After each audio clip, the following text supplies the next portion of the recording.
Welcome to రాజనీతి. హిందూ భక్తులు జనరల్గా ఏంటంటే దేవుణ్ణి మొక్కుకుంటూ ఉంటారు. మొక్కుకోవటం అనేది హిందూ సంప్రదాయం కూడా. భక్తుల కోరికలు చాలామంది ఏంటంటే వెంకటేశ్వర స్వామి భక్తులు కోరిక తీరితే కనుక ఆయనకి నిలువు దోపిడీ ఇస్తామని మొక్కుకుంటూ ఉంటారు. సో అక్కడికి వెళ్ళి తిరుమలకి వెళ్ళి వాళ్ళ దగ్గర ఉన్నాయన్నీ, వాళ్ళ దగ్గర ఉన్న ఆభరణాలు, వాళ్ళ జేబుల్లో ఉన్న డబ్బులు ఇలాంటివన్నీ కూడా హుండీలో వేస్తారు. దాన్నే నిలువు దోపిడీ అంటారు. అయితే జగన్మోహన్ రెడ్డి గారు 5 ఏళ్ళు ముఖ్యమంత్రిగా పనిచేసిన కాలంలో స్వామివారినే నిలువు దోపిడీ చేశారు. వెంకటేశ్వర స్వామిని నిలువు దోపిడీ చేశారు. 5 ఏళ్ల పాటు అడ్డగోలుగా తిరుమలను దోచుకున్నారు, టీటీడీని దోచుకున్నారు. కల్తీ సరుకులు కొన్నారు. అక్కడ నిత్యాన్నదానంలో వాడే దినుసులకు సంబంధించి నాసిరకం దినుసులు కొనుగోలు చేశారు. అలాగే కల్తీ నెయ్యి కొనుగోలు చేశారు. ఆ కల్తీ నెయ్యితో ప్రసాదాలు తయారు చేశారు స్వామివారికి. భక్తుల సెంటిమెంట్లతో ఆడుకున్నారు. పరకామణిలో దొంగతనం చేశారు. ఆ పరకామణిలో దొంగతనం చేసిన దొంగలతో రాజీ పడ్డారు. పైగా జగన్మోహన్ రెడ్డి గారు అదొక చిన్న దొంగతనం, 70,000కి 14 కోట్లు ఇచ్చాడుగా, ఇంకెందుకు దాని మీద అంత హడావిడి చేస్తారు? ఎక్కడైనా ఏ దొంగ అయినా దొంగతనం చేసి దానికి పరిహారంగా అన్ని రెట్లు ఎక్కువ డబ్బులు ఎవరైనా ఇచ్చారా? ఎక్కడైనా విన్నామా? అతను చేశాడు, దాన్ని కూడా మీరు తప్పుపడుతున్నారు అని ఆ దొంగను వెనకేసుకొచ్చాడు. యాక్చువల్లీ దొంగ 14 కోట్లు వెనక్కోవటమే కాదు, అతను అక్రమంగా సంపాదించిన 100-200 కోట్ల రూపాయలు వైసీపీ నాయకులు రాయించేసుకున్నారన్న ప్రచారం కూడా జరుగుతూ ఉంది. అంటే దీని వెనకాల వైసీపీ వాళ్ళ హస్తం ఉంది అని స్పష్టంగా ఎవరికైనా అర్థం అవుతుంది.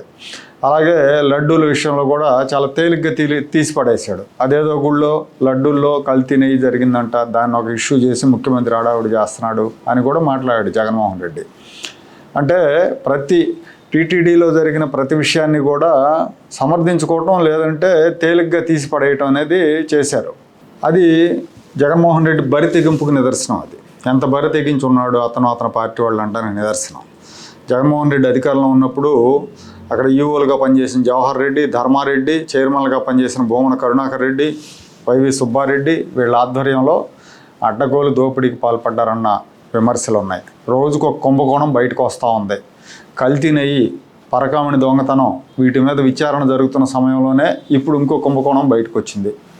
విఐపీలు దర్శించుకున్నప్పుడు జనరల్గా తిరుపతికి విఐపీలు వెళ్తుంటారు. జడ్జీల దగ్గర నుంచి ముఖ్యమంత్రులు, గవర్నర్లు, మంత్రులు ఇట్లా చాలామంది వెళ్తూ ఉంటారు. వీళ్ళంతా వెళ్ళినప్పుడు వాళ్ళకి వేదాశీర్వచనం ఇస్తారు అక్కడ పూజారులు. ఆ సందర్భంగా వీళ్ళని సత్కరిస్తారు. వాళ్ళతో పాటు ఉన్న వాళ్ళని శాలువాలతో సత్కరిస్తారు. ఆ శాలువాలు ఏంటంటే పట్టు శాలువాలతో సత్కరించాలి. అయితే పట్టు శాలువాల బదులు నాసిరకం శాలువాలు కొనుగోలు చేసినట్టు బయటపడింది. పట్టు శాలువాల పేరుతో పాలిస్టర్ శాలువాలు కొనుగోలు చేశారు. అంటే పట్టు శాలువాల ధర ఇచ్చారు. టెండర్ నిబంధనల ప్రకారం ఇవి శుద్ధ మల్బరీ పట్టుతో చేయాల్సి ఉంటుంది ఈ శాలువాలని అని టెండర్ నిబంధనల్లో మెన్షన్ చేశారు. కానీ సరఫరా చేసింది మాత్రం పాలిస్టర్ శాలువాలు. పట్టు పేరుతో పాలిస్టర్ శాలువాలు సరఫరా చేశారు. వాటిని టీటీడీ తీసుకుంది.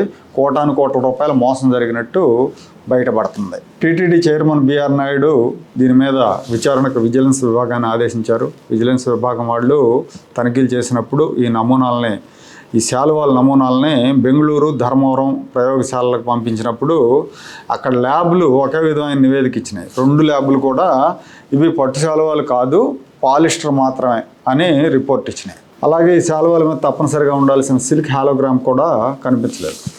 ఒకే సంస్థ నుంచి సరఫరా జరిగింది. అది ఆ సంస్థ నగరికి చెందిన విఆర్ఎస్ ఎక్స్పోర్ట్స్ అనే సంస్థ. సో ఈ విఆర్ఎస్ ఎక్స్పోర్ట్స్ అనే సంస్థ నుంచి పాలిస్టర్ శాలువాలను కొనుగోలు చేసి పట్టు శాలువాలు రేట్ ఇచ్చారు. 100 రూపాయల విలువ కూడా చేయని పాలిస్టర్ శాలువాలు ఒక్కొక్క శాలువా 1,400 రూపాయలు లెక్కగట్టి అతనికి చెల్లించారు. కోట్ల రూపాయలు టీటీడీ సొమ్ము శాలువాల ద్వారా బొక్కేశారు. టీటీడీ బోర్డు ఈ కుంభకోణంపై విచారణ చేయాలని అవినీతి నిరోధక శాఖకు అప్పచెప్పింది. స్కామ్కు కారణమైన వారి మీద క్రిమినల్ చర్యలు తీసుకోవాలని నిర్ణయించింది.